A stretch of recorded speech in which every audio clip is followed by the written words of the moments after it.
Hi, I'm Sage, and I have the wackiest condition on the planet. Every time I want to cry, I end up laughing instead. Yikes. Have you ever laughed at the wrong moment and it's been super awkward for you? Well, that's my life.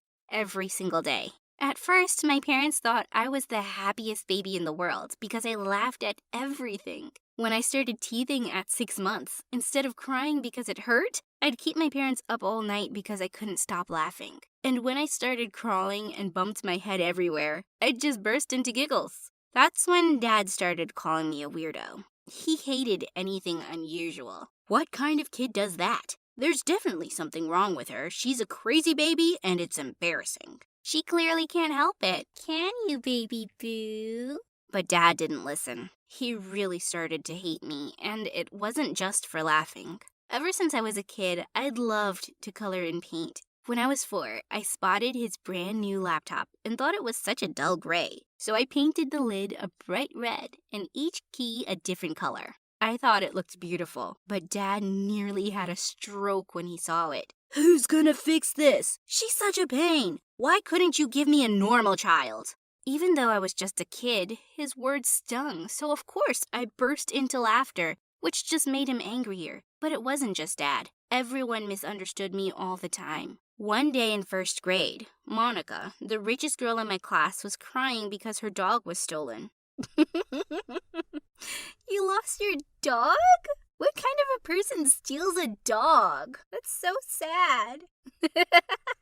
Everyone hugging her turned to me in shock. Monica looked at me with sheer hatred. Get out, Sage, you're so mean! After that, I became the mean witch in class. Everyone started picking on me, especially Monica. And no matter how hard I tried to explain that I didn't mean to laugh, no one seemed to believe me. I wanted so badly to be normal. I started watching the saddest movies, listened to the most heartbreaking songs, and read the newspaper to get all the worst news. Nothing helped, because I still burst into giggles at my grandma's funeral. I was actually so sad. I loved my grandma. But as I cackled away, everyone stared at me like I was crazy, and I ran off. Over the years, Mom came up with a way to cheer me up.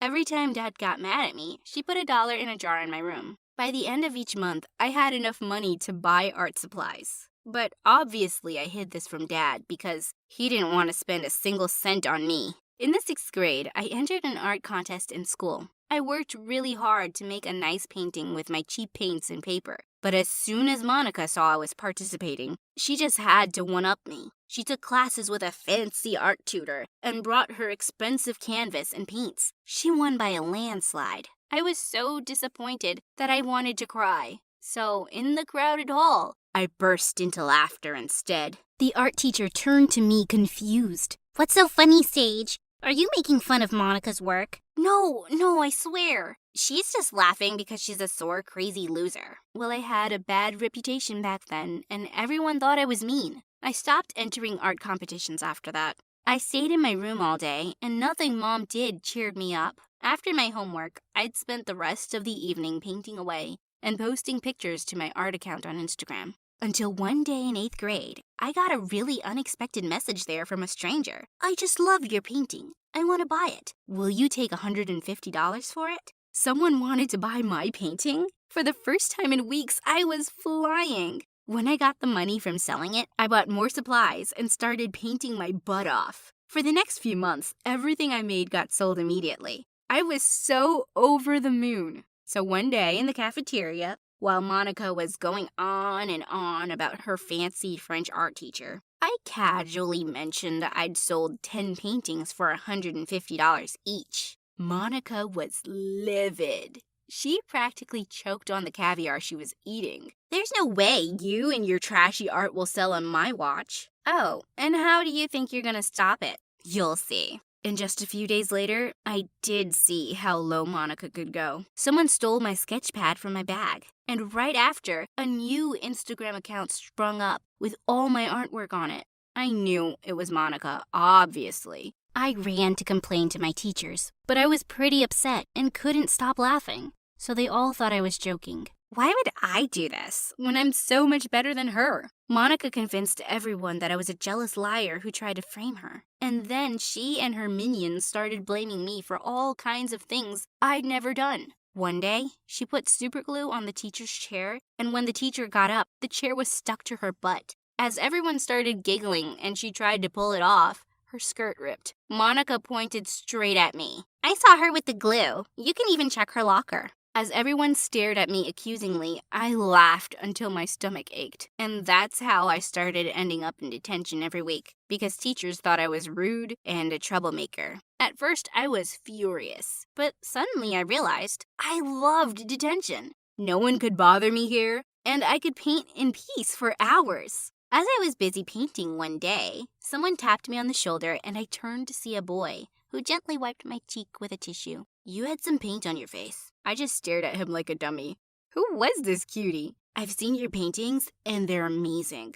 Well, you're amazing. Do you think you could teach me? Eugene was a new boy at school who got stuck in detention often because he'd always prove his teachers wrong. I became his detention art tutor. He was really kind and clever, and somehow he didn't judge me for my laughing. I don't think you're crazy or mean at all. It could be a medical condition, you know? Maybe my dad can help. He's a neuroscientist. I did go see his dad one day without telling my parents. He explained that I had a condition where my brain would get the wrong signal when I felt sad, and my body's response was laughing instead of crying. He said it wasn't in my control at all, and I never needed to feel bad about it. A week later, Eugene made an adorable hand-painted card to ask me to go out with him. Of course I said yes! One day, I was putting away my stuff in the locker when Eugene came running to me excitedly with a poster for a national art contest. You should enter this, Sage. You're really talented. I'm sure you can win. Just then, I heard Monica's nasty voice behind us. Ew, why are you telling this crazy loser that she's talented and raising her hopes for no good reason?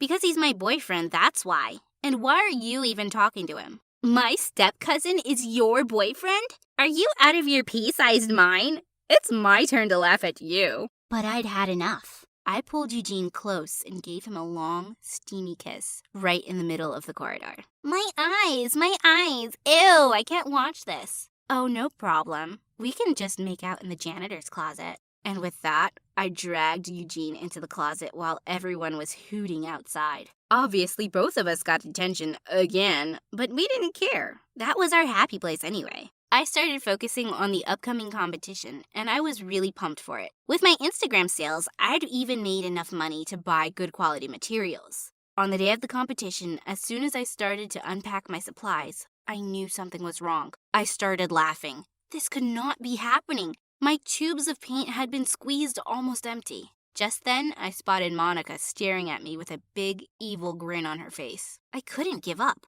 I wasn't going to let her bring me down. I did the best I could with whatever little paints I had, and miraculously, I won.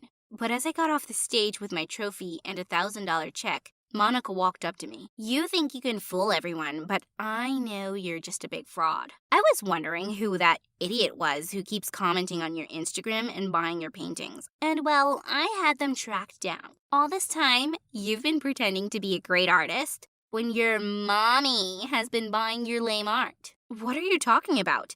Go on, run home and ask Mommy Dearest. Monica was just a lunatic. But when I got home, I saw something that made me actually like Monica more than my own mother for a minute. Mom was carrying something down to the basement. When I followed her, I saw that every single art piece that I'd ever sold on Insta was lying there. Mom, are you my mystery Instagram buyer? She turned to me in complete shock, and then she started to cry. Yes, it's me. You were so sad after losing that contest, and I just wanted to encourage you. You lied to me. All this time, I thought I was actually good enough. Honey, you are really good, and that's the truth. I only bought these paintings to make you believe in yourself. You what? We turned around to see Dad in the doorway, looking beyond furious. You're telling me that you spent my money just to make her feel more talented? I want every cent back. Give it back to me right now, Sage. Just then, he spotted the check in my hand and leapt forward to snatch it, but Mom stepped in.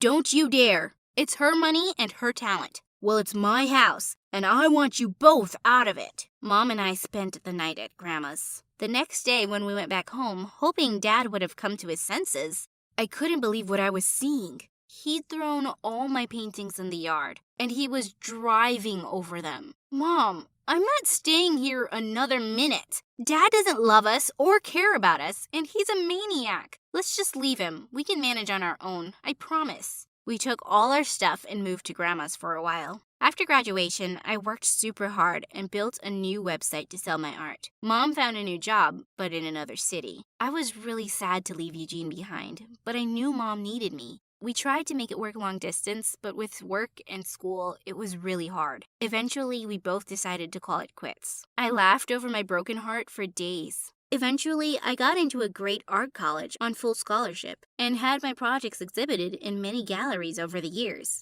On graduation day, I broke down into fits of laughter 5 times during my valedictorian speech. Soon after, someone emailed me saying they wanted to be my agent. We set up an interview at the cafe the next day. When I saw the agent, my heart stopped. Eugene! Ha! I knew you'd be surprised. I ran up to him and gave him a hug. He said he'd been following my work, and he couldn't wait to represent me. He booked me for shows that same week. During the last one, he whispered in my ear, I made a painting for you. Do you want to see it? I followed him to the end of the gallery and saw a painting of me and Eugene sitting in detention at school. I felt so moved. Suddenly, I felt something I'd never felt before. Wet tears streaming down my face. Was I finally crying?